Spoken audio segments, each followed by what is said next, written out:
I remember you talking about this on Instagram and telling me about it.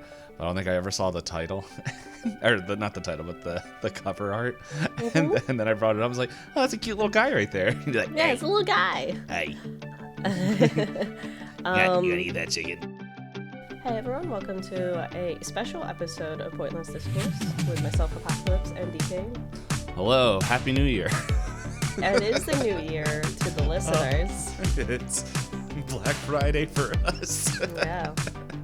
We are preparing to take off a lot during the holidays between PAX Unplugged and the actual holidays. But Yes. yeah, we are here with, like I said, a special episode. Itisdpayne held his charity palooza, and one of the what do you call them? I know different charities call them different things. Reward tier or I think I just call them unlocks because it's just unlocks new content for people. okay. That's all it is. So an unlock donation goal. Pretty much we raised, I think it was $500. Excuse me. And for that, I was talking with Hop beforehand, and I was like, "Hey, we kept talking about doing this. Would you be interested in talking books for the podcast?" And Hop's like, "Okay, don't twist my arm to talk about books." And to be fair, there's like hours of non-recorded conversations of Hop and I talking about books. We really should just hit record one of these And things, have like a Patreon so people can unlock the extra content. just hit record as soon as we get in the call, sync up, and that way it's like, hey, if we talk about books, here's your book episode. Oh man. But yeah, we did that, and the charity went very well, and we hit the mark, and I think it was a couple hours into the thing, and I messaged Hop, "Hey, we got to talk about books," and she's like, "Well, I'm not surprised." No. Yeah. And for anyone who is wondering about what that entails, it's every July you do it, and it is for Yeah, every July. Oh, go ahead. Stand Up to Cancer? One Up on Cancer. Wow, Stand One Up to Up. Cancer is another cancer organization. Okay. I think they're much broader, and hold. I haven't done my research on them in a while. I think I donated I donated money to them a while ago, but they're like nationwide. One Up for Cancer. The reason what drew me to them is that they are a small nonprofit that raises money to help adults be able to pay for their cancer treatment, so that way they can literally do anything else besides stressing where that money comes from. Mm-hmm. As someone who had a family member go through cancer, and thankfully, our family made enough money where insurance and income was able to pay for that.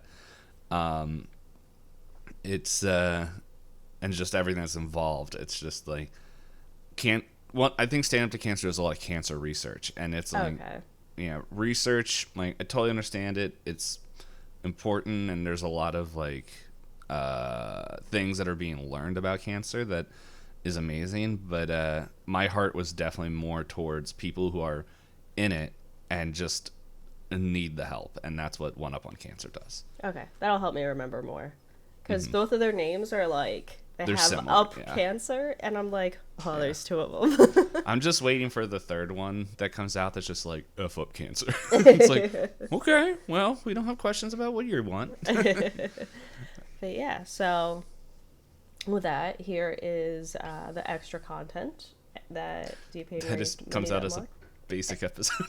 And yeah, we finished the whole Christmas shenanigans, and now we didn't have to watch anything ahead of time. I know you were doing a lot of reading to see if you could find anything else to fill in these gaps. Funny enough, the stuff I've read isn't on the list, but I'm in a book right now that I'm really enjoying. But I also, as I was telling Hop before we recorded this, TikTok, I guess, knew I was reading a lot more. And I think it's because, okay, so out of nowhere, this like person who just runs a bookshop just shows up on my TikTok, and I'm like,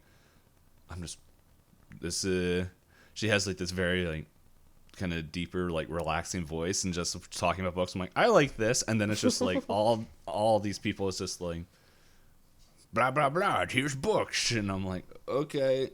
And I think Red Rising is the one that I kept hearing over and over and over, and I'm like, I've heard the first one is a lot of setup, and the second one is amazing.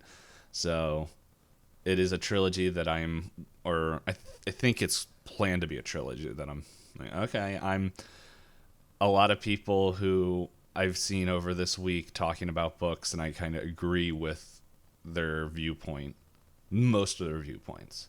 Mm-hmm. There was one video where they kind of broke down the 1 through 5 scale, and I was like, I need to go rescale my books, because I realized starting reading was like, yeah, this is a 4, it's a 4, and I'm like, it's probably a 3. Like, yeah, it's probably an average. Like, the more I read, the more, okay. Yeah, I'm too lazy to go back and rescale books. And I was yeah, like, I'm not doing that. Like, if I think back on it, I'm like, I gave this a 5.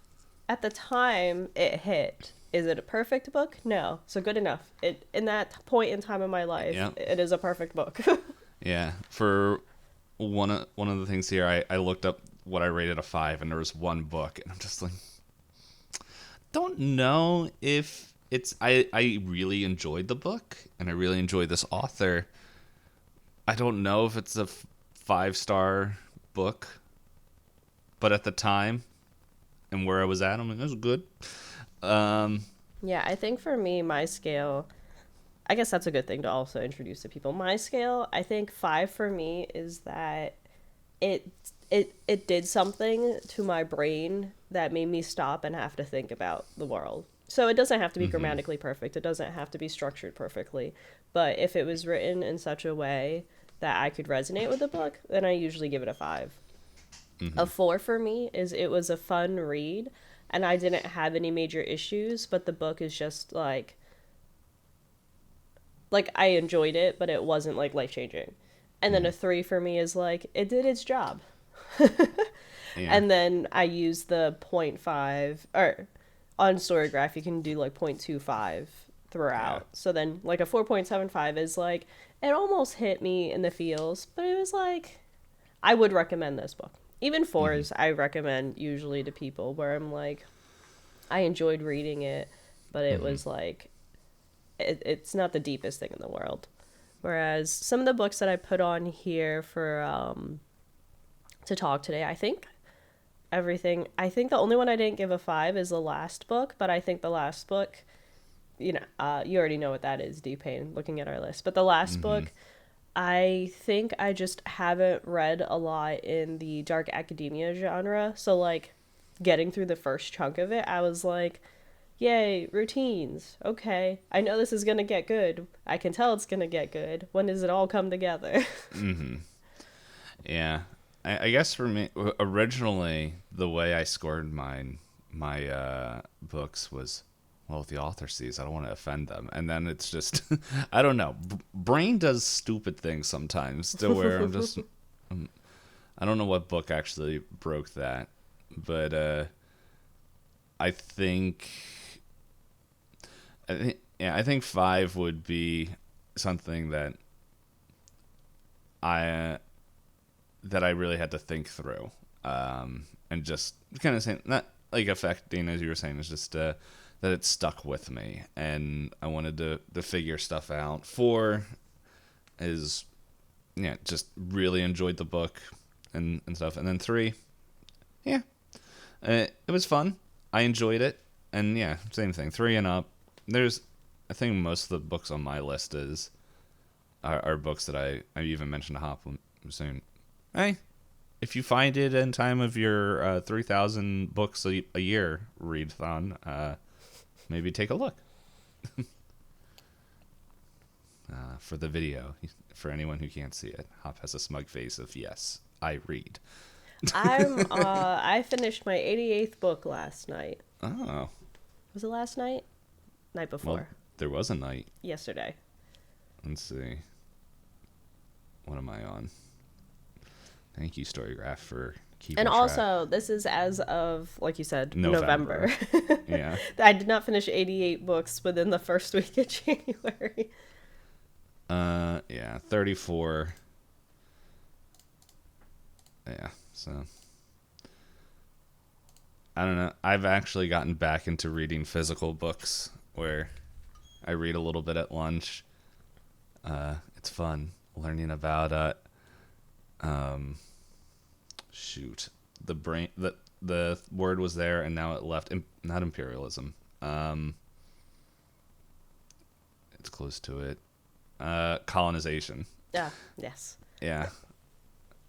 Reading about that at lunch, and then finally reading a book that I've been wanting to read all year before I go to bed, which, depending on how late I stay up, gets a little bit tough.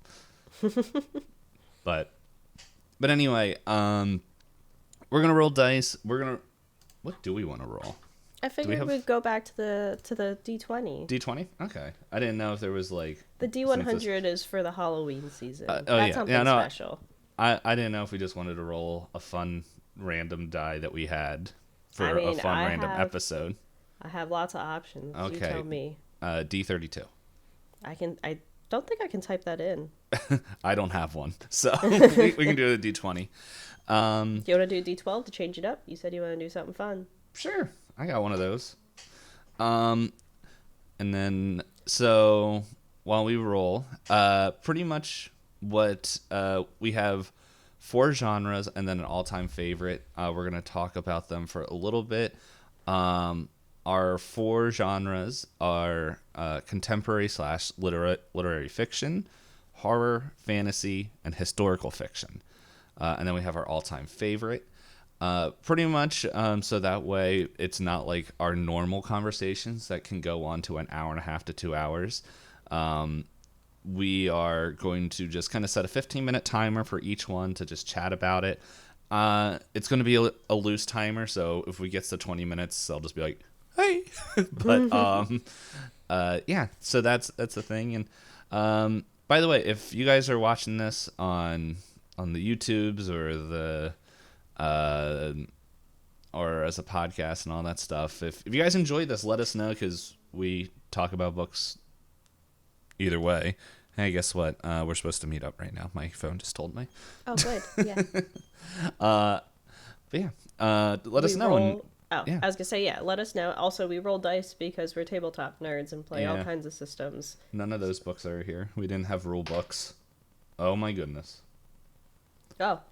We tied. I rolled a 12. What do we do for a tiebreaker? I think we roll again. Okay.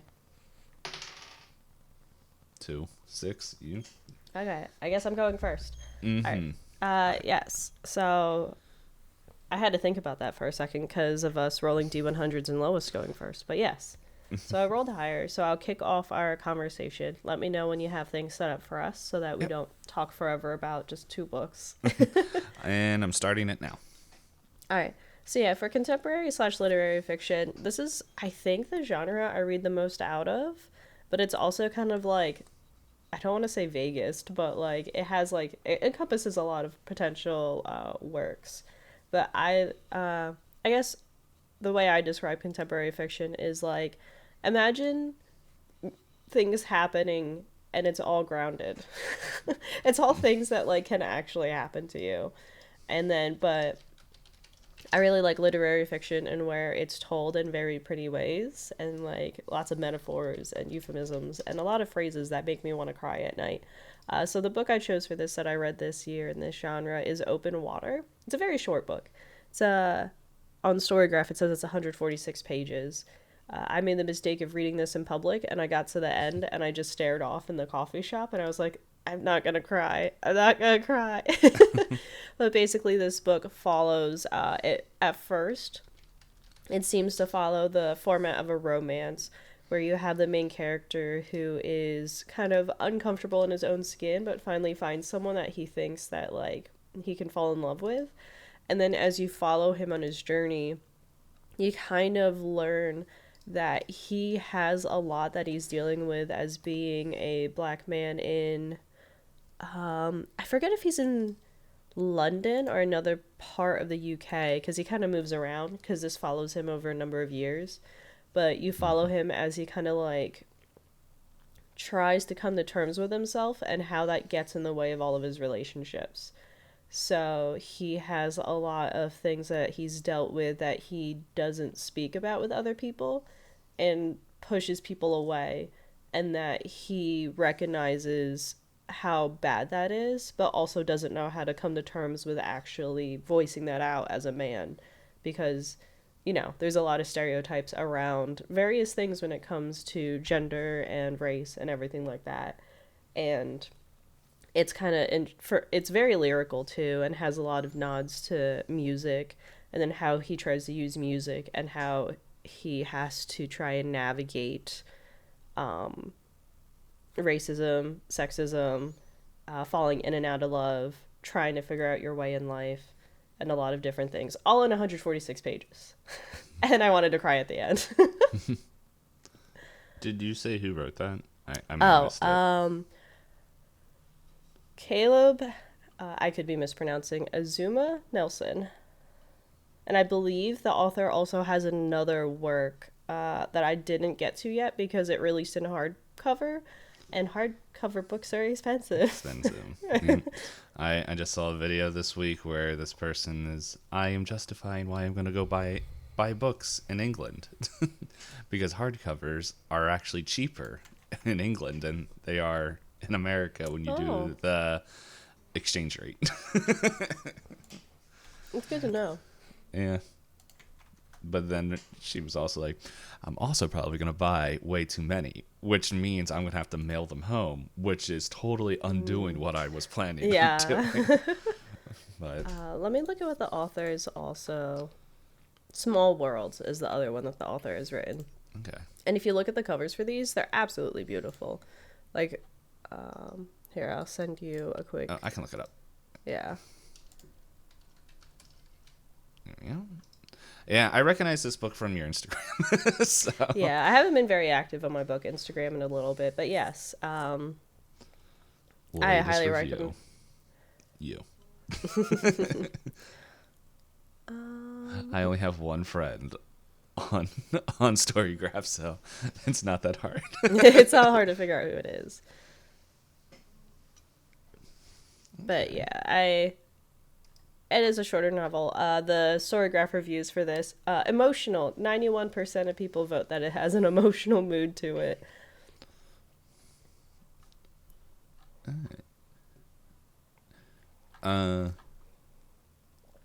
There was a question, and then it just disappeared out of my brain.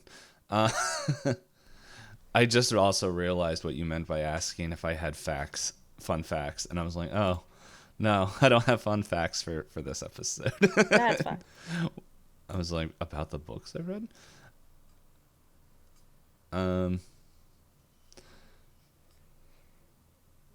Yeah, you don't no, have any whatever. Questions? There was a question and then it disappeared.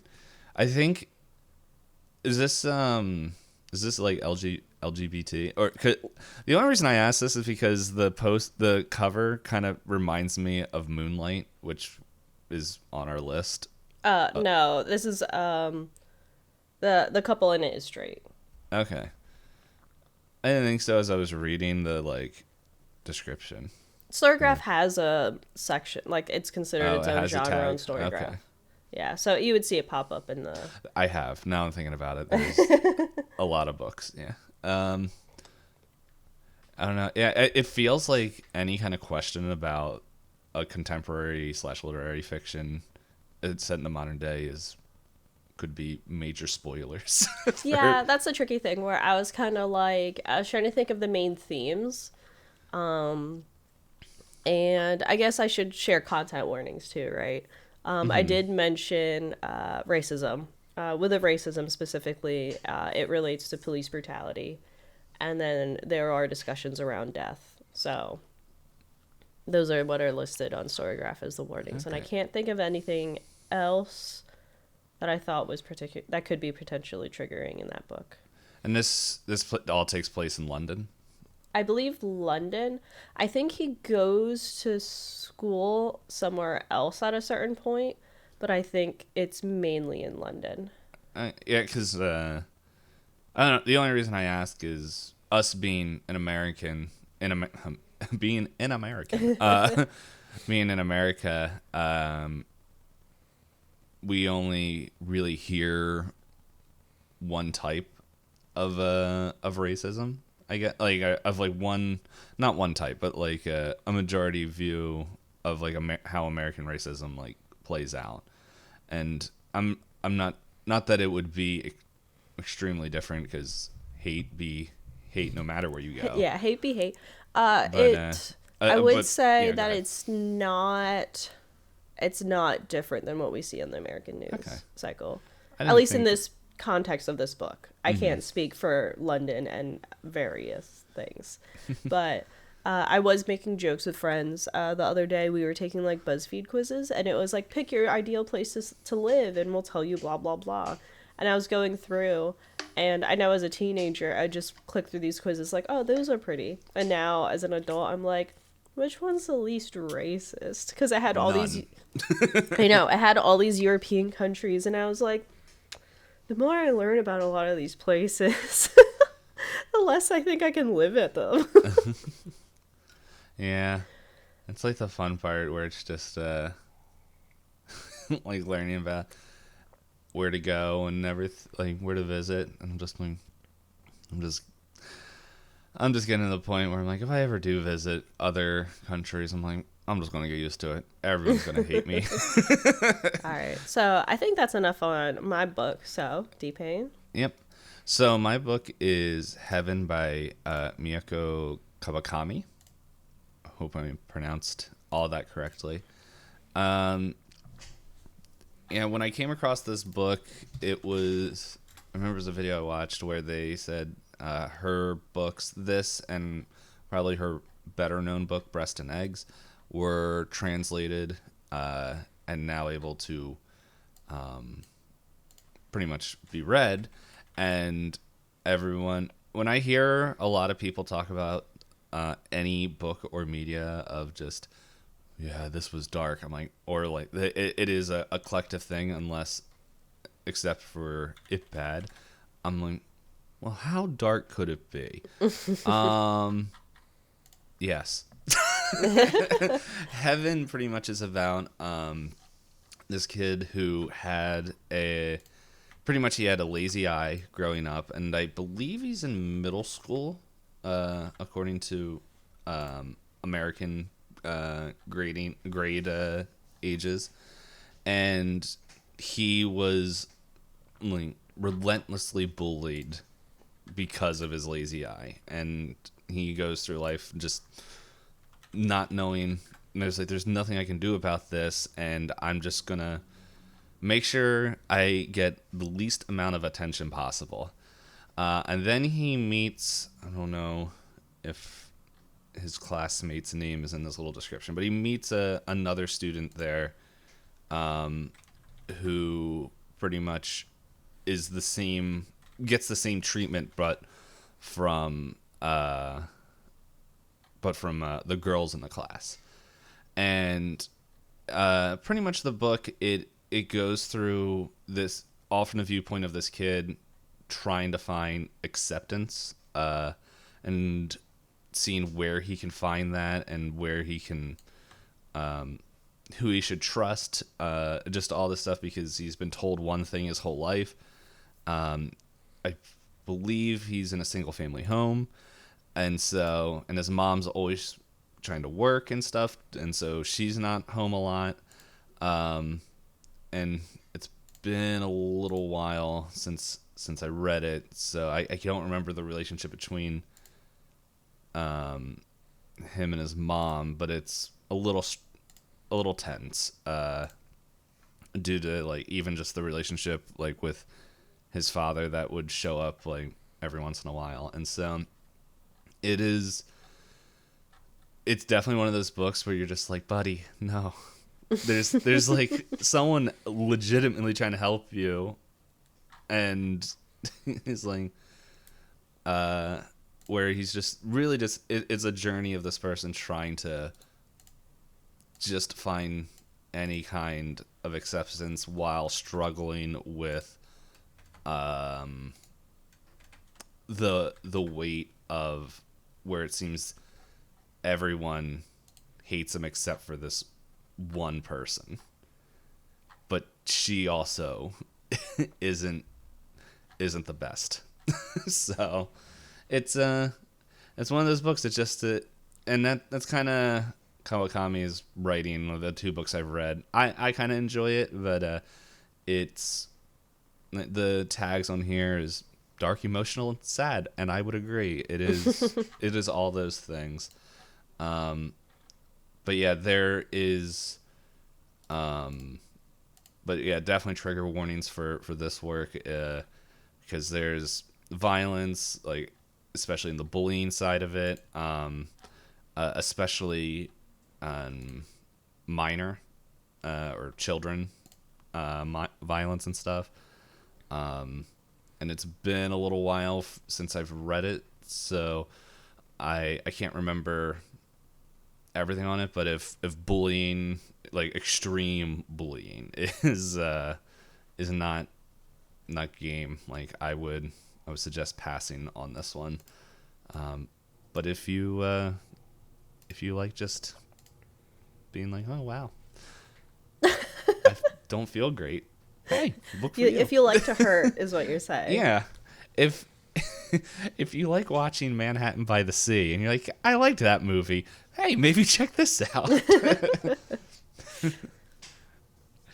But yeah, that's pretty much the gist of it. It's What other Kawakami books have you read? Breast and Eggs. Just that one? Okay. Because Yeah. I was looking up her works, and it looks like she had 2 other translated novels now. I heard of them. Yeah, I heard that they were translated. Yeah, All Lovers in the Night, and I think the other one was like Miss Ice. yeah, Miss Ice Sandwich. Mm-hmm. I don't know anything about that, but I heard All Lovers in the Night was a very, very good book. So, okay. Is there a reason you picked to talk about Heaven over Breast and Eggs? It's funny. I'm looking at my ranking, and Heaven I ranked a little bit lower. Breast and Eggs, I liked them both. I think they're both enjoyable. Enjoyable is probably the wrong word to use, but they're good reads. They're good reads. Heaven, I think, stuck with me a little bit more. Not that I was bullied growing up, but just the visceral reaction to it all, and just trying to find who do I trust, who is actually caring for me and all that. While Breast and Eggs is pretty much a woman that is my age trying to find out why she is not accepted in society, all because she's single and doesn't have kids. Okay. So they're both, oh, timer's up, but they're both interesting reads from different perspectives. I read them back to back and needed to take a break, but it's yeah, I don't know. It was just I think, let's see, Heaven. Trying to see if it tells me when these books came out. Breast and Eggs says it came out in 2019, but I think that might have been the translated date. Okay. Let's see if I search her. There we go. I would like just to know.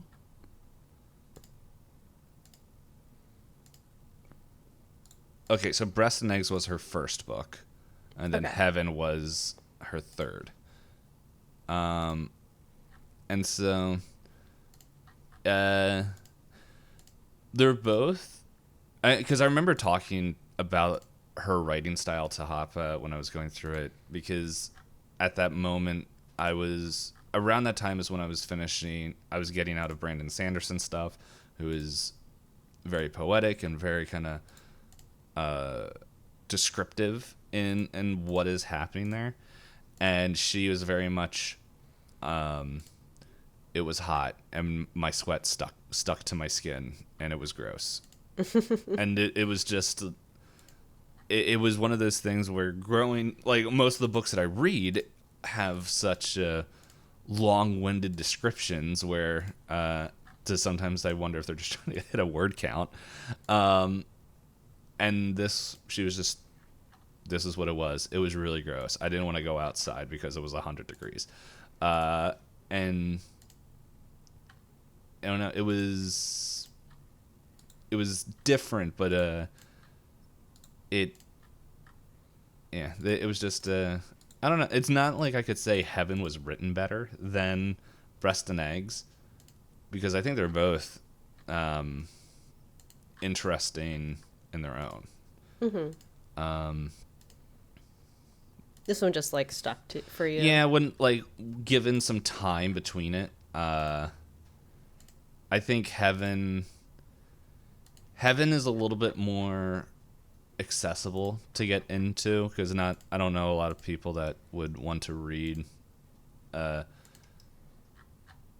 don't even know if accessible is the right word, but it's I don't know a lot of people, because a lot of Breast and Eggs is the main character going and just being influenced by other people, where she's trying to find out if she gets a sperm donor to have a kid, what happens, like what does that entail.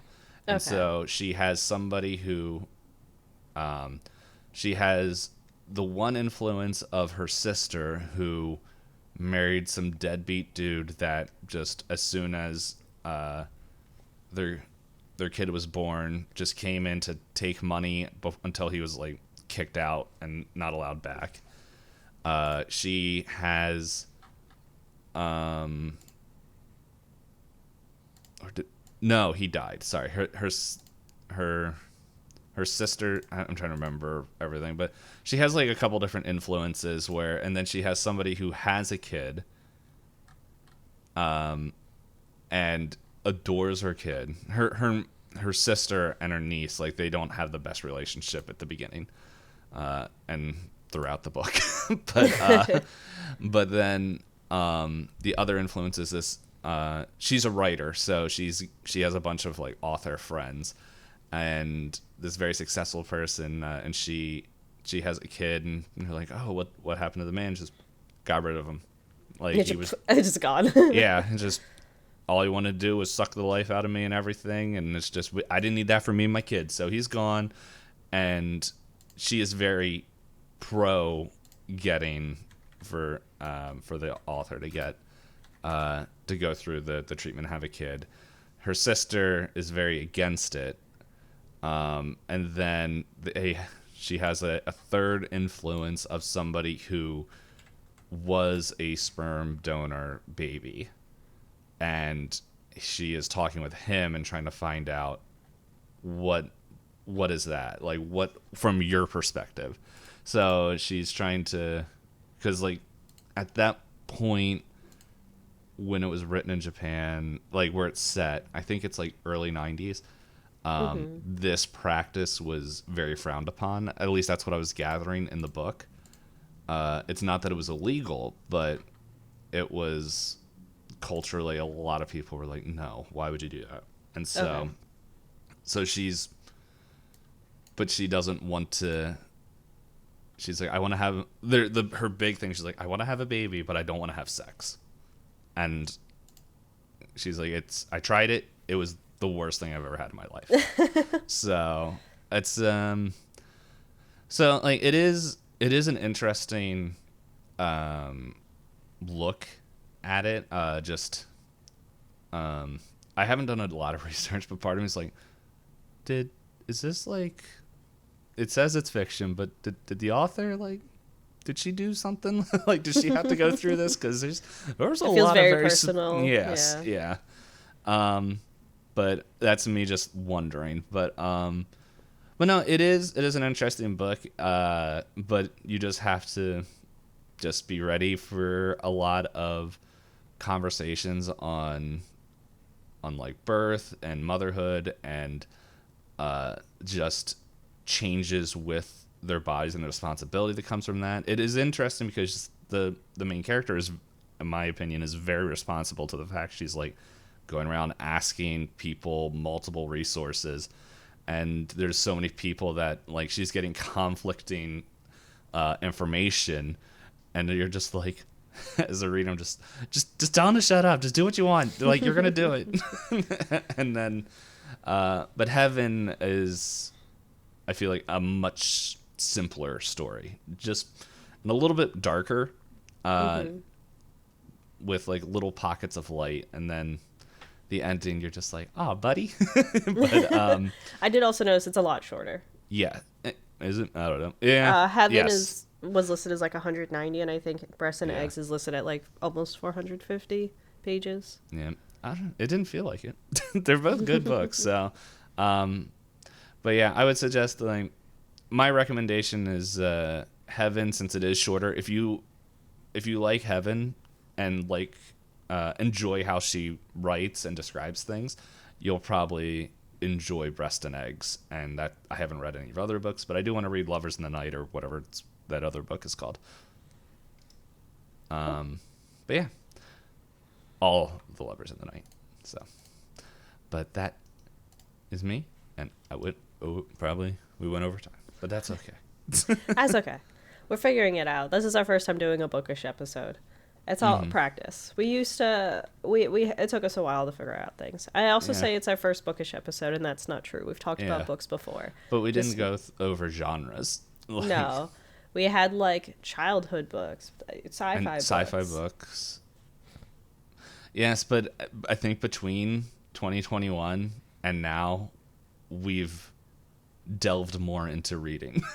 Oh yeah, I read little bits in here and there, but I want to say it was like 2022 that I started to kind of like get back into it, and then 23 is like I'm all in. But yeah, so that's a similar timeline. It's like we're friends.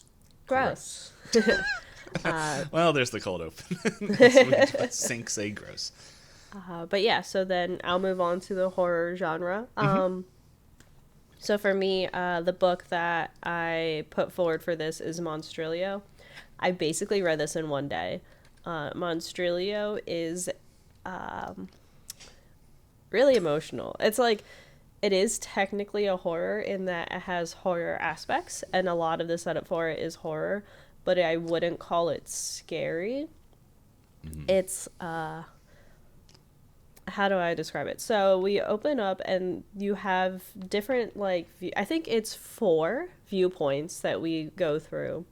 And we start out with a grieving mother who realizes that she doesn't experience grief in a quote-unquote normal way. So she sees that her son, who we learned at the very beginning of the book, her son was born with a birth defect, that they didn't expect him to live long in the first place. They weren't even sure how long he would live. He was only born with 1 lung, and at that they said that his lung didn't develop enough to compensate for 2 lungs worth of oxygen, so they didn't foresee him doing very well in the long term. So one day they wake up to find that their son hasn't woken up, and in her moment, she decides she wants to keep something of her son, and she decides to get a piece of the lung. The man she is married to and the father of that child sees her extracting this and is like, this isn't right. So then they have a very strained relationship naturally, right? She goes home to her mother, and her mother is like, let me help you grieve, yada yada. I know, like, emotionally you're not, like, you know, she raised her, so she's like, I know you're not like other people. You need to actually talk about things. You can't just keep squirreling away and things like that.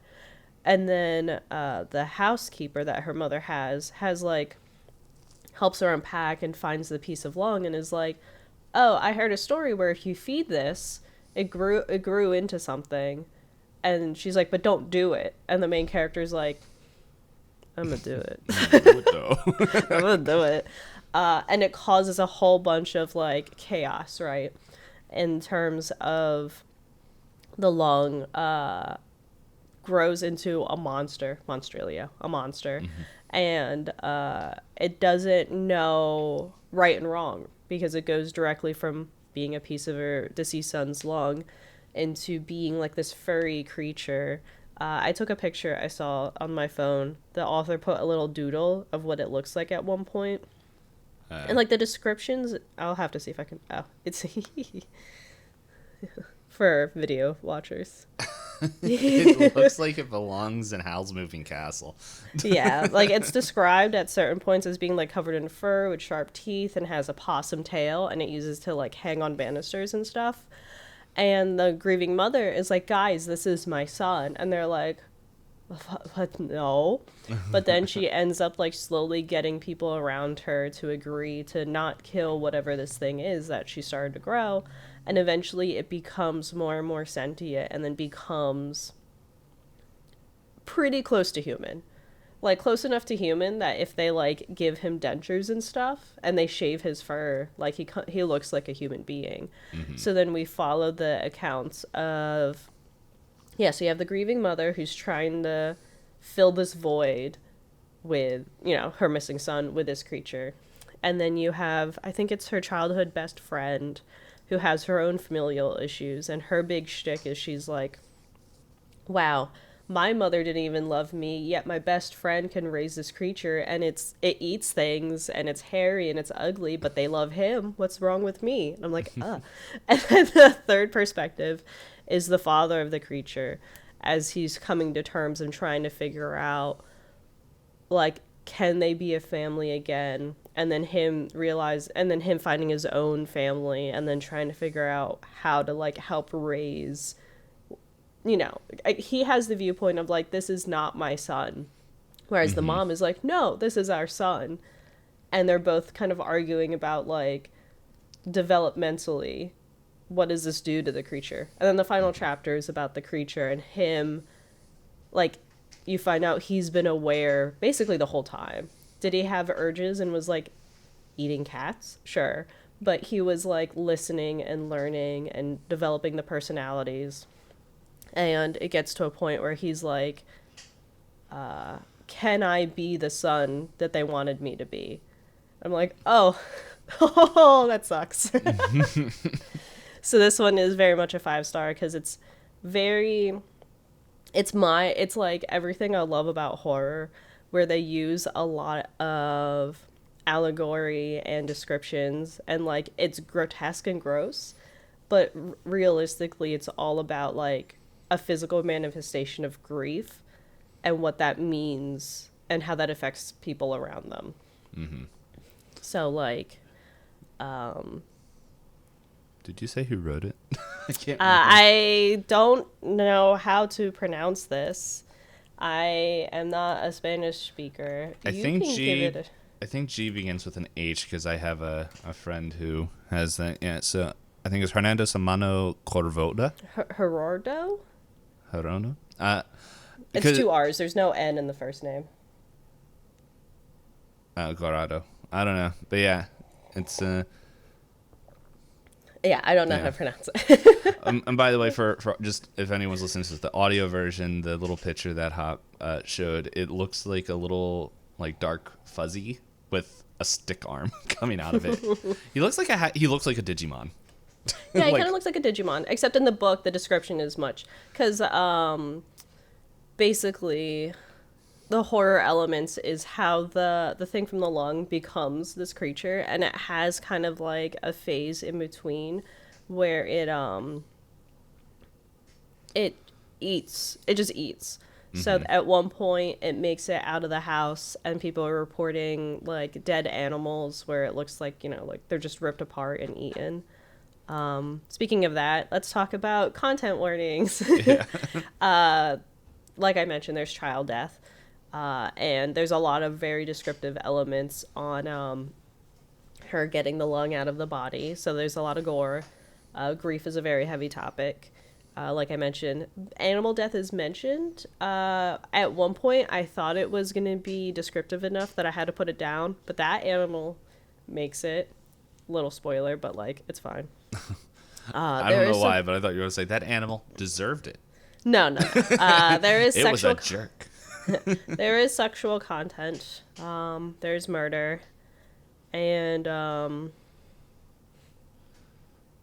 there's a minor content warning listed on Storygraph. I don't remember what that's related to, so I'm not gonna. I guess death of the parent happens. I'm just trying to remember how and when. I can't answer. I believe that it's question. any of the main characters. Mm-hmm. It might be like a parent of one of the main characters. Mm-hmm. Yeah, when I brought it up, I think because I remember you talking about this on Instagram and telling me about it, but I don't think I ever saw the title, or not the title, but the cover art. Mm-hmm. And then I brought it up. I was like, oh, that's a cute little guy right there. You're like, yeah, it's a little guy. Hey. You gotta eat that chicken. Yeah, so like he starts out as like that lump I showed you the doodle of, and then they talk about it in terms of like, okay, I can't mention this one part. That's a spoiler. Yeah. But like I said, he eventually starts to become more and more human to the point where like they try to get him to live a normal human life. And so I can see how there's like a lot of allegories in it when whether it be specifically about being queer or being trans or just not fitting into your own body. There's a lot of like allegory relating to the son and how the parents, you can tell the parents are like, I think I know what's best. And then the creature is just like, nobody's listening to me. Nobody's actually like considering what I need in my life. And the parents are like, but if you fit into society. And the creature's like, but what if I didn't? Y'all went against society. To make, well, in the very beginning, yeah. Yeah, I don't know. I'm so bad at like asking questions because I'm just. I just asked you like this versus that. Yeah. It's. I don't know. It's probably gonna get added to my list to read because it is fun. It reminds me of a little bit. I don't want to talk about it too much because I know it's on the list of another book I read for the first time and you enjoy. So yes. But it felt like bits and pieces as you were explaining. Okay, I wonder if it would fit with. Yeah, I mean, I guess if you you know what my favorite book of all time is, so it kind of makes sense that this book is really. Let's put it this way. I told my therapist about like these types of books, and she was like, "Of course you resonate to them. You've always been made to feel like you shouldn't have been born." I was like, "I pay you a lot of money, but I didn't need to hear that today."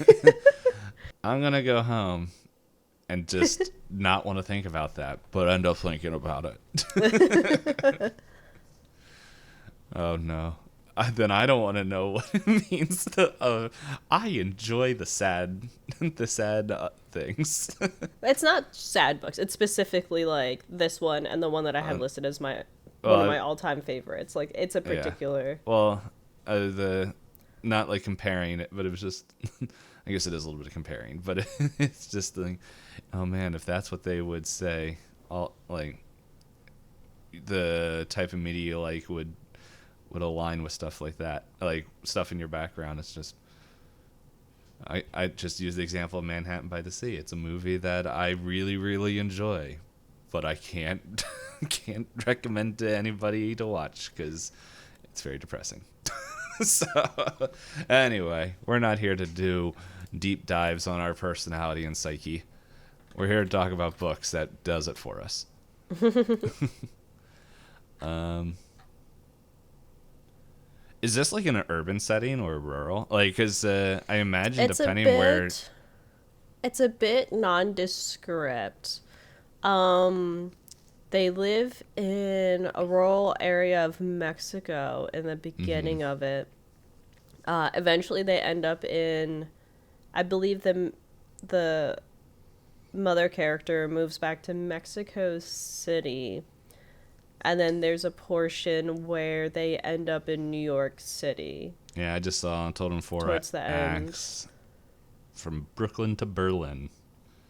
Oh yeah, that's right. They do end up, because the mother of the creature pursues her art, so then she ends up in like New York, and then she ends up out in Berlin to do like art installments and things like that. Um, I'm trying to think. I can't think of the necessarily how contemporary, quote unquote, it is. I think they only just got cell phones towards the like later part of it, but they no, technology isn't described too much at a point for me to like be able to pinpoint if it's like smartphones or just like cell Flip phones. phones and stuff. Yeah. I don't know. Looking at this picture, all I can imagine if they have a cell phone, it's like the mom's like, "Okay, child, how are you? Hey, Bob. I ate 32 cats a day. No, Jimmy. I don't know his name. None of the names are here. The name's there. It's the title of the book. Oh, that's his name. I didn't know Monster Yeah. Leo was its name. Yeah. Well, no wonder he doesn't feel like he's part of society. You're a monster, but not Monstrilio. I know what you're saying, Mom. Lights a cigarette. uh,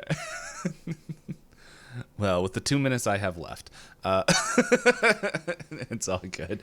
My horror book is Blood Music by Greg Bear.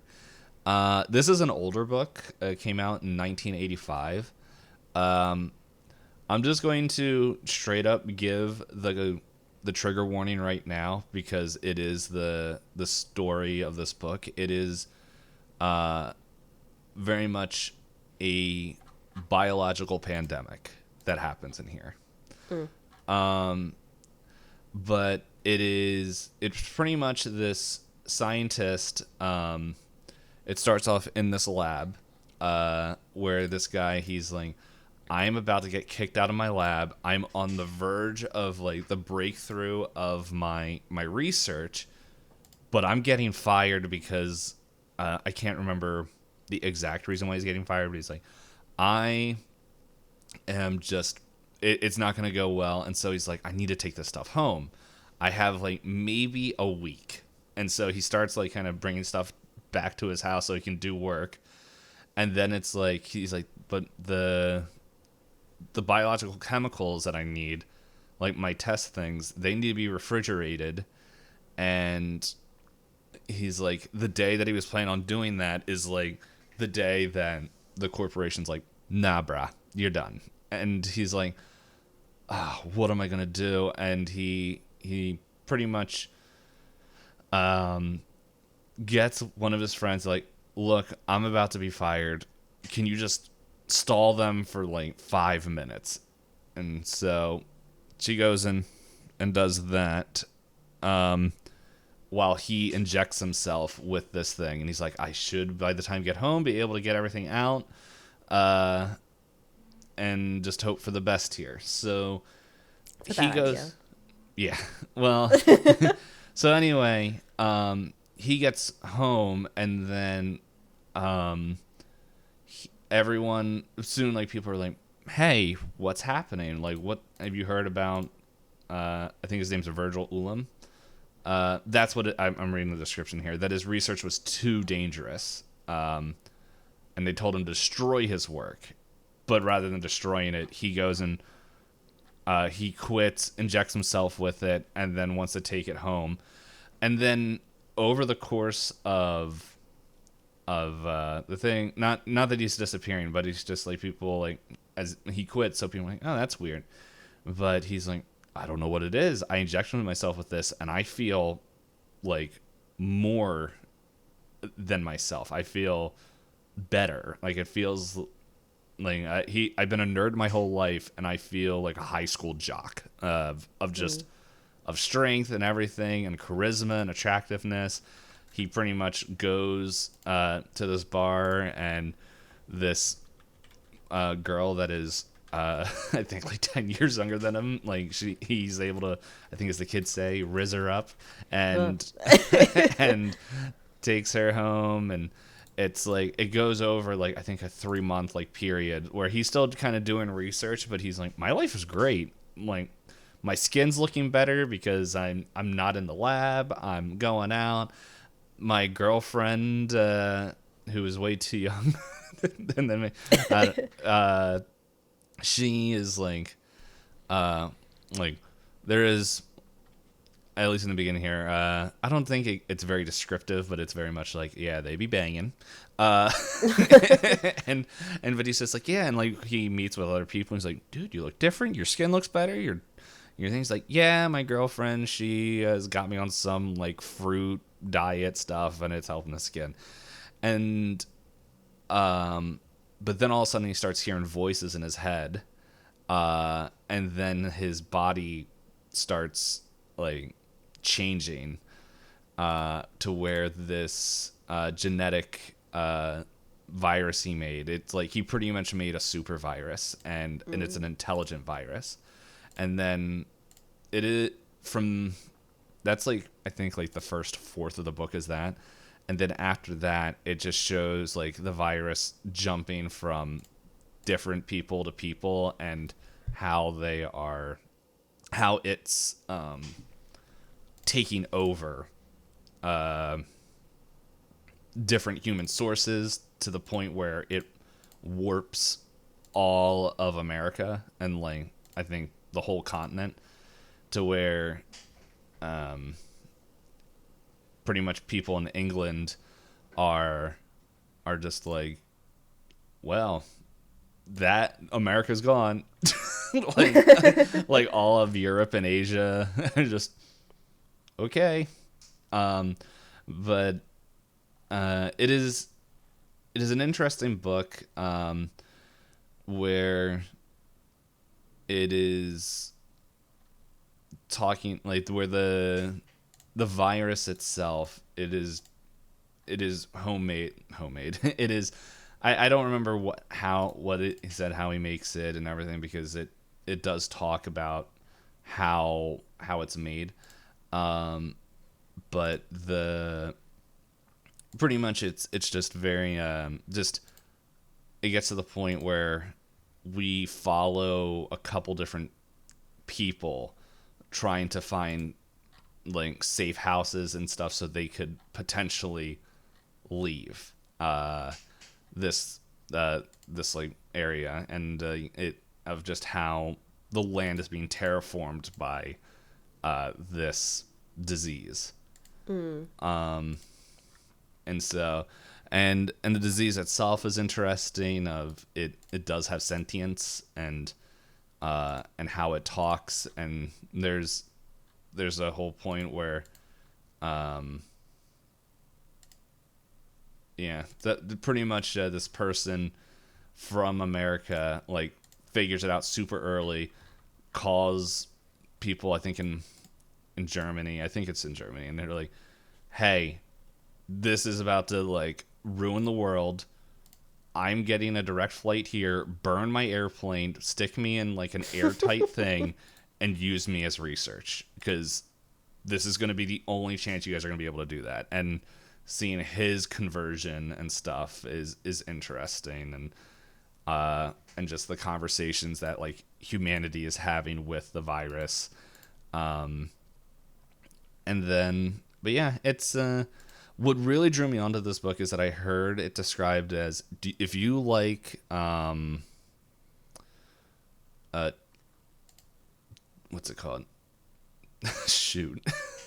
Hold on. I gotta open up Steam. It's like one of my favorite horror games, and I'm blanking on the name. It just came. Is it the one where like the blood moves around and you control how the blood moves? No, not Dark Space, right? Yeah, Dead Space. Dead Space. Oh, Dead Space. I was thinking of. Have you heard of Carrion? I think it's Carrion. Yes, I heard of that where you're like the red blob. Yeah, because you said it was like sentient and stuff, so I could see like. Yeah. They pretty much, if you enjoyed Dead Space, the way that in that game how you interact, like the main character interacts with a marker, and just all these like people kind of going insane, and just how it's literally changing a world and the space station and all the stuff that it's on. It is. I wouldn't be surprised if Blood music was an inspiration for it. So, but once again, a lot of like a lot of 2020 vibes, but worse. Yeah. So, but yeah, it's that's all I got to say about it. It's it was a fun read. And given how old it is, it's probably pretty innovative for Oh yeah. all of that. Yeah. There's like some stuff where I had to like look, like the way he was talking, I had to look up and like, when was this written?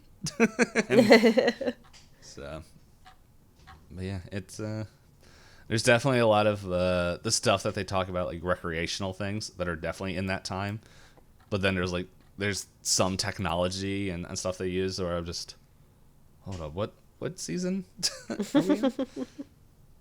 But yeah, that's all I got. Okay. It does sound interesting, although I did check the warnings on Storygraph, and did you see the minor warning on Storygraph? No, let's see. Where's the warnings on here? The very bottom? Oh, content warnings. See. Yeah. Oh. I don't remember that. But I'm anyway, trying to think. you want to list the warnings for anyone who might be interested? I didn't even know where that was, so I probably should. Well, I think I covered Heaven pretty well. Yeah, so there's graphic body horror, death, and murder. Oh wait, I realize where that is. There's moderate, medical content, cursing, medical trauma, bodily injury, and a minor rape. And then as I was saying, I'm like, oh yeah, there's that, but I don't know. I'm not going to justify it. It's there. It is in it. Warning. Yes. Okay. So, are you ready to move on to fantasy? Yeah. I know. This is a long episode. This is going to be a long one, guys. Happy New Year. Yeah, Happy New Year. Welcome to our normal book conversations. Yeah. All right. So moving on to fantasy, I decided, because I thought you were going to bring up something else by this author that we have on the list together. I went with The Fifth Season. Oh, it's because I didn't read them this year. Yeah. I Another contender for this one would be The Poppy War. Yeah. For me, but I put Fifth Season. I think Fifth Season, I think if you like either one of those fantasy novels, I only read the first in each of their trilogies. I've heard the trilogies for both are fantastic. But if you like Poppy War, you'll like Fifth Season. If you like Fifth Season, you'll like the Poppy War. That's how I'll put it. I need to find out if the fifth season's on my wish list. 1 second. You can keep talking. So basically, the Fifth Season is... Oh, it's a thick book. I'm trying to think of how to do it. Start Let's look from at the the description beginning. Storygraph. Oh, the Storygraph is very short. So from the beginning... All right, here, I'll say the story is told from 3 perspectives and how they converge together to end up at the end of the first book in the trilogy. And these perspectives look at the history of, I guess, when you think of like Avatar: The Last Airbender, they have like earthbenders. So you can think of these people kind of like earthbenders, but all of them have different specialties. And they all have varying levels of power. And the story, when it comes to the closest to like the current timeline, like the most active timeline, you learn that the people with these powers have been shackled and are being controlled by the government to do what the government wants, right? Their powers are being limited. If they're too strong, then they're made to be like certain things. And you'll learn that the strongest are forced to breed essentially, so that they can have more conduits of power, is how I'll put it. They have different rings in the society as well, where they go to school and they are like, oh, you have control over this much of the land. You have the ability to do this. You have the ability to do that. And it gives you so many rings. And the more rings you have, the more privileges you have. But you're still under constant surveillance of the government to make sure that, like, you can't do something they don't want you to do. And, but they've taught people to fear the people with these powers, claiming that they'll bring on to the end of the world or things like that. But in the current timeline, it does seem like the end of the world is happening, and a lot has been kind of transpiring. The first perspective we have is a woman who has kids, and she comes home to find that her one son is dead, and that she doesn't know where her daughter is, and she believes her husband has killed her son and run away with their daughter because she's been trying to live her life as if she doesn't have powers. But she had kids, and the kids do have powers, but they never went to school to learn to control them. So she's like, oh, my husband found out, he killed our son, and is now run away with our daughter. I need to go find them. The other perspective you have is of a younger girl who is getting roped in, or I think the second perspective is actually a woman in like her 20s, I want to say, and how she's been put forward as the next one to breed with this higher power person.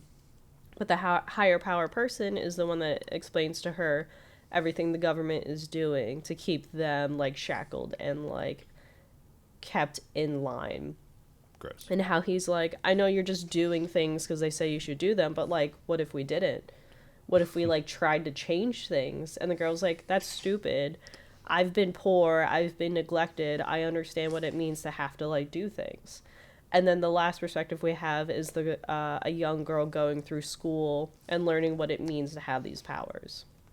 So you get kind of, like, all the different perspectives on, like, the fantasy aspect of the world and the world building.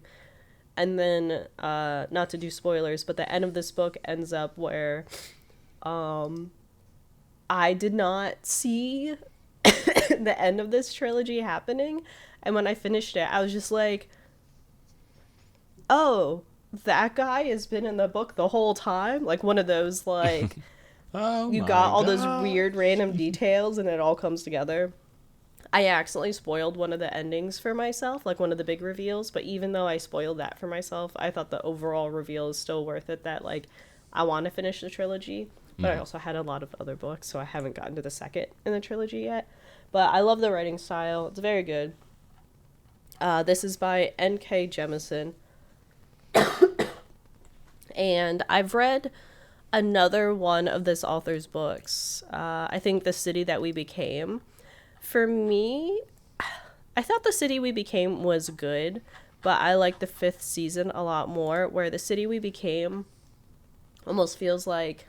That one's like fantasy set in New York City, where the different boroughs of this city all have, like, their own kind of, like, demigods. I just heard about this I just heard about this book this week. I think it's a really cool concept. But it's like modern day, right? Yeah, it's modern day because it's like there's queens, there's this. It's kind of like American Gods, but the boroughs have their own kind of, like, oh, the people of Brooklyn are like this, so we worship Brooklyn by doing things like this, that kind of thing. Mm-hmm. But the Rat King. But The City We Became, for me, while I still like the writing style, felt like how would I put it? Like, there were characters that were unlikable, but then the author was like, by the way, they're racist. It's like, yeah. I figured that they were based on the actions they were doing, but then they kept, like, at different points it felt like they were tripling down by having them say hate speech, and I was like, I wasn't expecting to hear that word in my audiobook. We got the message the first time. Yeah, not to, like, discount it, but it is jarring when it comes to it doesn't feel like a smooth writing style. It kind of feels like overemphasizing points at different things, but I like the really author's wanted to writing make style. sure you hated these characters. Yeah. If you were on the fence, Now there's no fence. There's no question about you disliking We took them. the fence away. Yeah, the way you were describing the 5th season of just like women like kind of just, you're just gonna just be birthing Baby chambers. maker. Yeah, Yeah. a baby maker for more powerful people. It reminded me of a book that we're not talking about. Our science fiction thing, so I have no problem mentioning, is Iron Widow. It was only on there because I didn't really read any other science fiction this year. I read a lot of science fiction last year. But it is a similar concept. I think that author has another book announced. Which one? The Iron Widow's yes, author. it's a sequel of Iron Widow. I think it's Golden John. Don't know. Don't remember what it's called. Are they from Philly? No, they're Chinese. But it was one of the things when I was looking through this, I realized, because I got into Chinese history and was reading a lot of Chinese history. What came out of that was reading a lot of Chinese literature and fiction and stuff, a lot of historical fiction. But Iron Widow, they kind of talk about something similar, except it's the main character's like, I don't want to have kids. I don't want to have sex with you. And it's just like, but it's, it is an interesting, it is a fun read, but for me, it jumps too much from like, pretty much they say, this is what we're going to do. And then it just, the next chapter, it already happened. It doesn't share like how they got in there and other stuff. And there's a lot more focus of the love triangle between her and the other two dudes. And it's just, it's like, they all want to bang, but at the same time, they don't. So it's, but yeah, but it reminded me a little bit of just kind of how that was set up, where women were just either there to make, pretty much have stronger kids to power these mechs that they have, or just be, no, it's not I'm trying to say, is that a spoiler? No, they say it like within the first like couple chapters, is being a battery for the mechs. So Okay. yeah, so it's when you were saying that, I was like, oh, okay, it seems similar a little bit to Iron Widow, but it sounds that there's, I think everything I hear about 5th season, not just from Hop, but other people, like I think it is, I think it's going to take that concept that I thought was interesting in Iron Widow, but then delve more into it. I don't know what her second book is. Let's see. This is not the book I'm talking about. But yeah. Jianjie Zhao. Probably not pronouncing that right.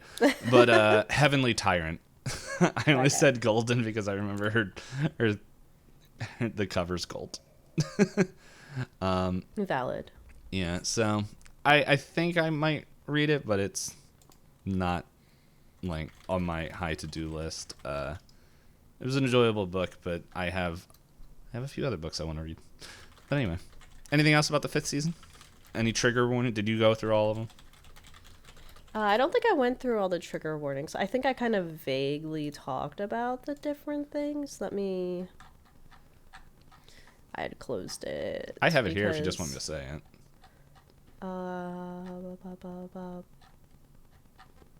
Wow, why is this?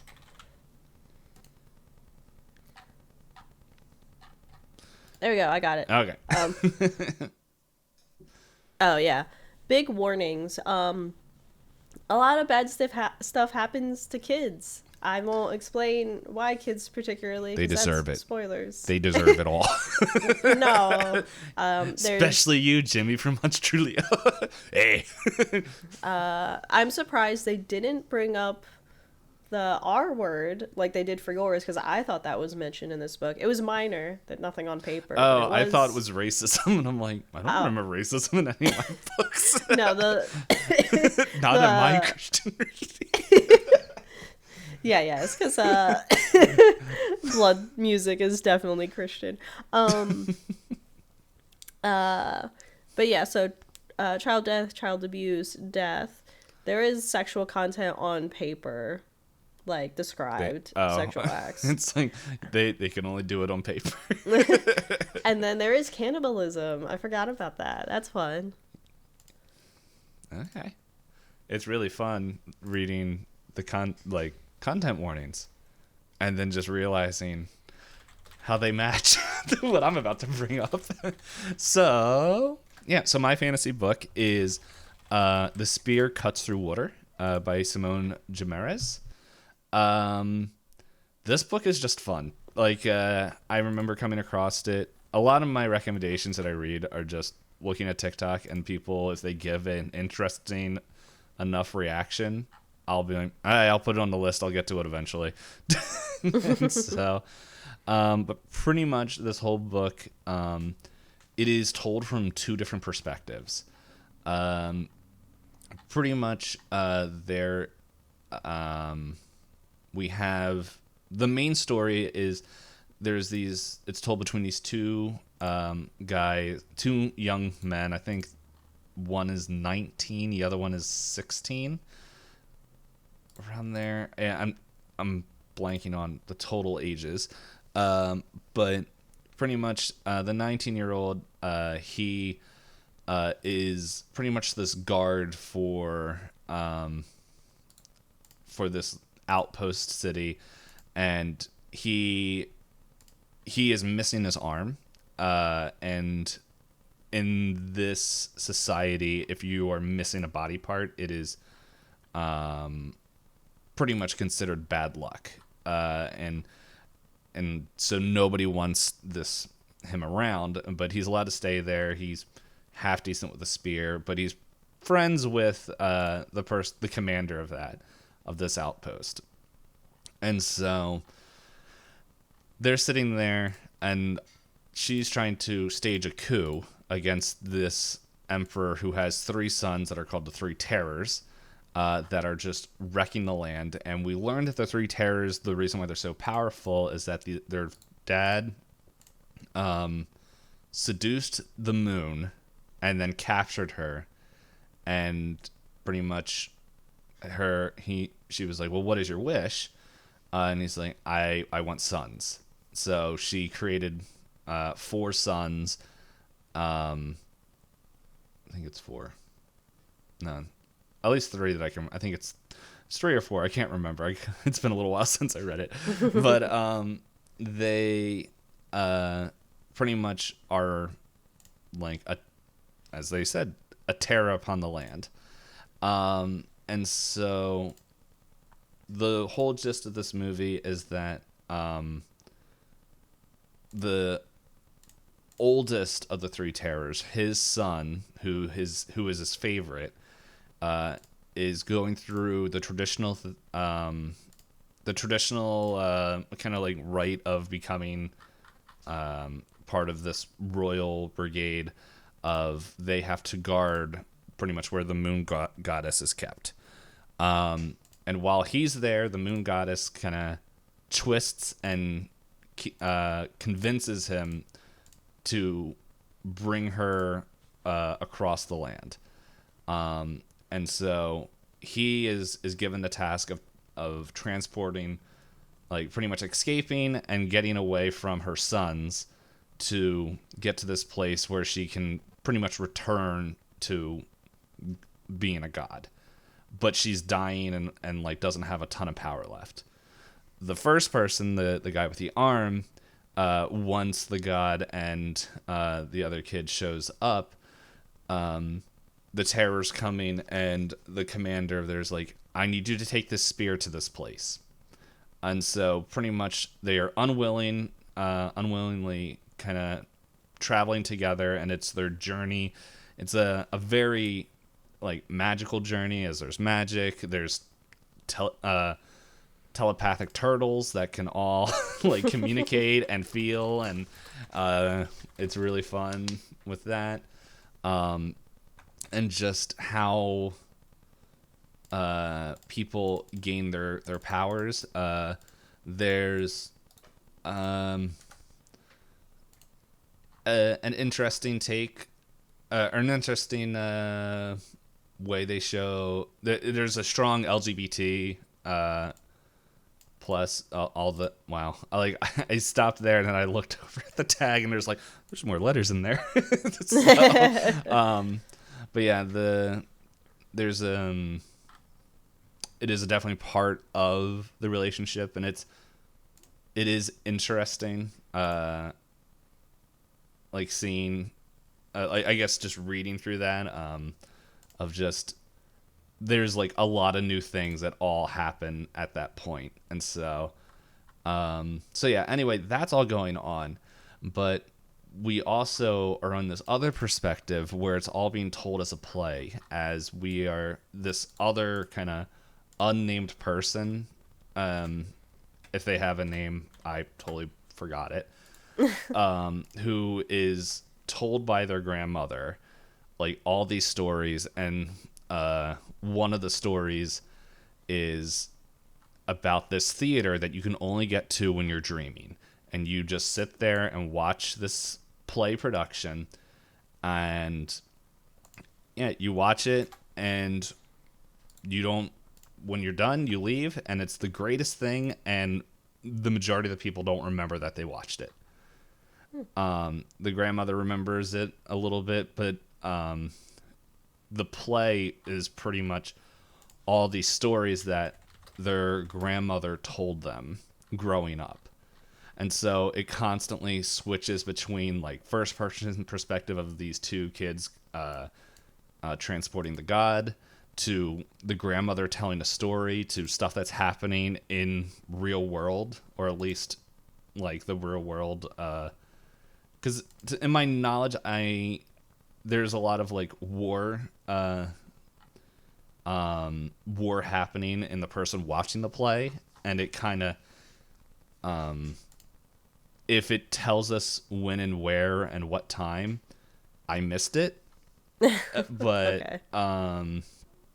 But yeah, so it is interesting of it, just the melding of all these worlds, and it's just a fun kind of event, because then there's just moments where they're just like the characters watching the place are like, oh, what's gonna happen now? And then like there's people who are like, shut up. and there's a lot of descriptions where instead of saying like, oh, and the wind like rustled the leaves and they all made these noises, it's like these dancers came out onto the stage, and it was and described dancing motions, like the dances of setting the scenes and stuff. So it was real fun. But yeah, it was a little bit different. I enjoyed it. Now, for the content warnings, there's violence, death, and a whole bunch of cannibalism. So, oh, okay. Yes, there's there was more than I was expecting, which was none. But yeah, and then there's some sexual content, child abuse, and then minor sexual assault. Sorry, that made it sound like it was one word. Some minor warning of sexual assault, which I think I remember where that is. And yeah, I know it's on one of the main character, like the one of the boys. I don't remember, mainly due to time and time of reading it, when, so, or like how like graphic it gets. Mm-hmm. I see it available through my library, and it has 2 5-star ratings on it. So place a hold on that. Yeah, it's fun. It I enjoy how everything kind of fits together in this in that in the way the story goes, because it's there's a lot of times you're just like, oh my goodness, stop fighting and talk with each other, and then you're like, nah, yeah, you guys can fight. So, but yeah, it's and then it's just like you're just sitting there listening, and then the end kind of gets a little trippy. You're just like, oh, okay. So, but yeah, it was enjoyable, and it could have just been the fact of listening to an audiobook. The beginning, like, it always takes me a little bit to just like brain adjust to what I'm listening to. Right. So there might have been a few things of where they were talking about, but like where some things were set, but the majority of the book, and sorry, the important detail is that they have 5 days, so it's a 5-day pilgrimage to get to where they gotta drop off the god. Okay. So yeah, that's kind of all I got about that. Yeah, I don't think I have any questions. You went pretty into detail with it. I felt like I didn't go into any detail. Well, I mean, you talked. I don't know. I feel it's again the thing. Like, I feel like if I ask any questions, it would just lead to spoilers. I will say, one of the things that is very fun about this book, and it's not a spoiler, is anytime the goddess talks, because she's very much like, I'm too old and powerful to deal with this. Just do it. Just get out of my way. Just grow up. It's like a very tired old lady. All right. That is fun. Yeah, so we are an hour and a half in. We haven't even talked about our combined book. So, I don't know if we'll have time for all-time favorites. I don't. I don't know. I feel like a lot of these were fun. Well, we can see. Because I'm saying that for my own voice sake. yes, I figured. All right. Well, here I'll introduce this one, so that way you can give voice a little bit more break. Yeah. So I'm just gonna say this is gonna be our last one. We won't do all-time favorite, because it also is quite the long episode. That's what I was saying. Yeah. So we're at an hour and a half. Yeah. Well, now I'm agreeing and confirming. Thanks for sticking around. Yeah, you weirdos. Yes. So, which, funny enough, this was my all-time favorite, and then I saw you put this in historical fiction, and I was like, let's just make it easy. I'm going to move it up here so that way we can talk about it together. The book that we have for historical fiction is Babel, an Arcane History by R.F. Kuang. Pretty much, this book follows Robin Swift, a person who was orphaned in Canton, China, before, and like pretty much when his parents, or was it his mom? Yeah, his mom and an aunt and his whole family in Canton was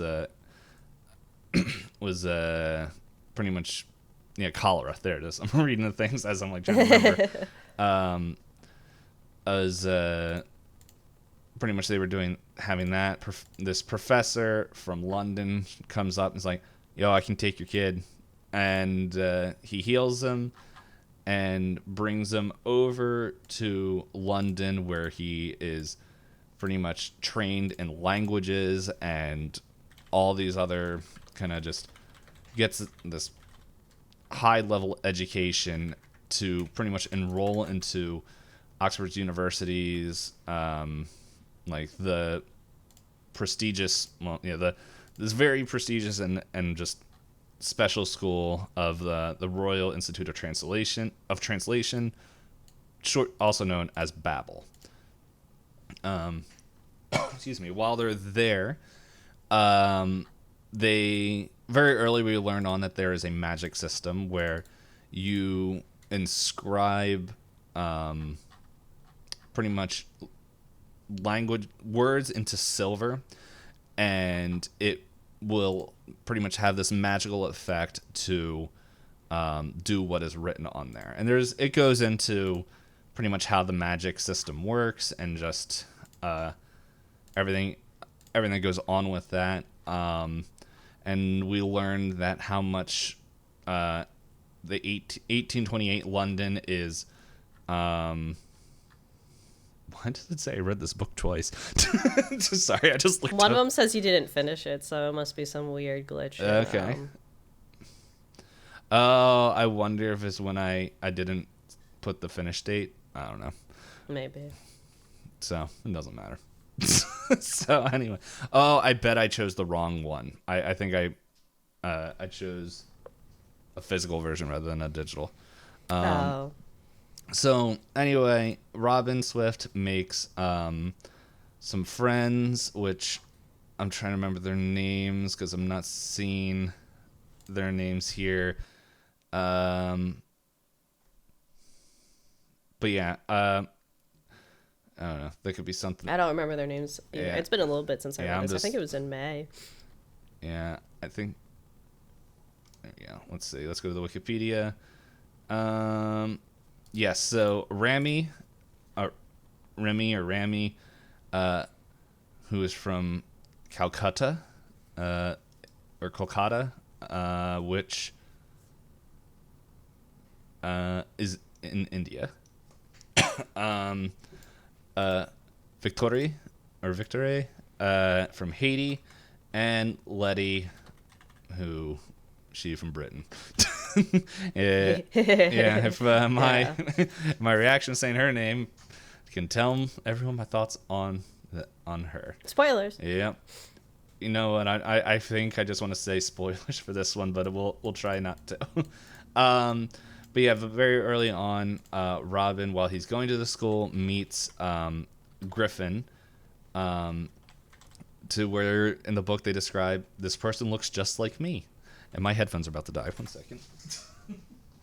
That's how you know our episode's way too long. And I didn't charge my headphones. I gotta find the right cable in my pile of cables. And it's one of these things. There we go.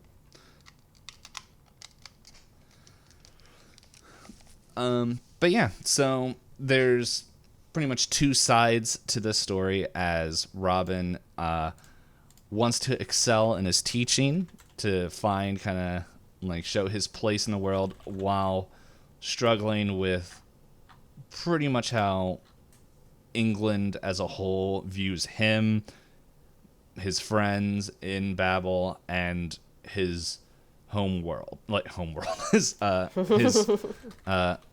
home country.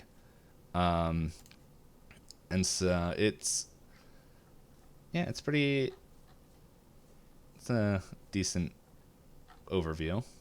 I need a drink of water. So what do you think? So you did the overall synopsis. So this book basically is like, okay, here's what I'll say. So I know a lot of people give this book negative marks because they're like, oh, I think this author has an agenda. Newsflash, everybody. Every author has a bias and an agenda. Mm-hmm. R.F. Kuang has, I know we talked about this with System Talk. She has plenty of degrees, but a lot of them are in Chinese history and I forget what they all are. Philosophy. Hold up. I can find out real quick. Because I remember just like, oh, I didn't realize. She has, as soon as I find where it is on our Wikipedia. She's smart. I know I just saw this. Where'd it go? She has a master in philosophy and Chinese studies. And then received, I don't know what an MSc is, in contemporary Chinese studies, and then came back to get a PhD in East Asian languages and literatures. So I think she might still be working on that. It doesn't say what, like where, like if that's been finished. Gotcha. But yeah, so a lot of her background and stuff is about discussions of like Chinese history and the roles that colonialization has had on various countries, and how England is very much the we take because we need for us. Mm-hmm. And it's a lot of discussions, and there's a lot of characters that discuss the whole subject around that. So when we list warnings and things, that's related to it. But yeah, so that's basically it's like a dark academia book where you learn about what it's like studying in this prestigious university and all of its like secrets, and how it's not everything that, you know, Robin thought it was going to be when he joined. Mm-hmm. And then with that, you find about secret societies, and then you also learn about strained relationships, and like you mentioned, like feeling disconnected from home countries and things like that. Like, oh, I have better opportunities, but like, who am I? Mm-hmm. So there's a lot of discussions of identity. And then there's also discussions of like trying to find your own group of people when you've essentially been displaced, right? Because he didn't really have the choice to end up in London. He just was like, oh, old white guy says I should do this, and he's feeding me, and the lady's nice and makes me fresh baked scones. So, Papa? question mark? Yeah. Even to the point where like he doesn't have his like name given to him by his mother. Like you said, his name's Robin Swift. He picked it out of, was it Treasure Island, or was it it was a book, Yeah, like I'm an trying to English novel see. that he liked. Yeah, it doesn't say in the wiki what is Where he picked his name from. But yeah, so it's just a very... Wasn't it the book that dude that meets all the little people on the island? Oh, Gulliver's Travels. Not Treasure Island, Gulliver's Yeah. Travels. Isn't that? Hold up. It's written by Jonathan Swift, I believe. Okay, and then Robin Is the character in it. is it? I don't know. I never read Gulliver's Travels. I read parts of it. I never got a chance to finish it. I am. That's not how you spell Gulliver's. And that's not how you spell travels either. But hey, it came up. Yeah, Jonathan Swift is the author. And Gulliver. I don't know where he got Robin from. Like I said, I think it's a character. Like, maybe not the main character, Yeah. but a character. Or he combined different authors from different things. Yeah, he might have. It doesn't matter. We got half of it. In any case, he, like, picked a name, right? Because they told him he needs an English-sounding name for him to not get bullied. But he still gets bullied because he looks different than everybody else. Mm-hmm. And then there's also, like, discussions on, you're only here because you're different. Like, it's a very, it's very pointed and very honest. And it is kind of, like, a very different look at academia than I think, like, how would I'll just blanket say it. The way that white people look at higher education, right? We hate it. I just mean, like, at least in America, in American movies and television, everyone's like, yeah, Yale, I'm gonna make it in life and everything's gonna be perfect and nothing bad's gonna happen because I got into my school of choice. Mm-hmm. And then you follow this group of kids that are like, I'm in the school everybody wants, but I don't know if I like it. Yeah. And It's a very messy look at all of it. I like when he's talking to the rich kids and they're complaining about their workload and they're just like, Robin's just, this is the first time I was able to leave my apartment in 6 weeks. I know, because all of his flatmates are like, oh, aren't you going to come to the party? He's like, if I don't pass with flying colors, I am dead on the street. What do you mean, go party? Yeah. It's not an option. It is fun when he does go to the party where it's just like, these kids just want to be racist. And then it's like, Robin's like, oh, I'm not afraid of you. Why am I trying to impress you? You're an idiot. So, but yeah. This, as Hop was saying, like a major point of Robin's journey that we're following is like, where do I fit? Yeah, he's trying to understand, like, not just his purpose, but, like, just his own identity having been drawn out of where he grew up. But I think we covered a lot of the stuff for the warnings, but I'll say them anyway. Racism, colonization, and racial slurs. Moderate warnings are war, slavery, and sexism. Yeah. It's, yeah, I know one critique that I did hear was actually this past week about R.F. Kuang's writings, which I'm like, you know what, that is true. If you are a history buff and stuff, a lot of her books are just kind of history, which just kind of given a different tinge. However, for me, who didn't know a lot of Chinese history, it inspired me to learn about it and stuff. And same with like the Poppy War trilogy. So it really kind of kicked that off. And then Babel kind of just pushed me even more to learn more of just Chinese history. So, yeah, that's one critique, that it wasn't like, this book is making white people look bad. And it's like, no, you do that yourself. It's but yeah, it's, if you are but it isn't like straight history where it's just like, and then in 1947 the Japanese crossed the border and did bad things. It's not that dry. Yeah. But it is very much a viewpoint of someone that's in that era, which I think I don't have a problem with. Some people did. I don't know. As I said, it was like the one critique I heard that wasn't like, whoa, hold up, we're not that bad. It's like, you're missing the point of the book.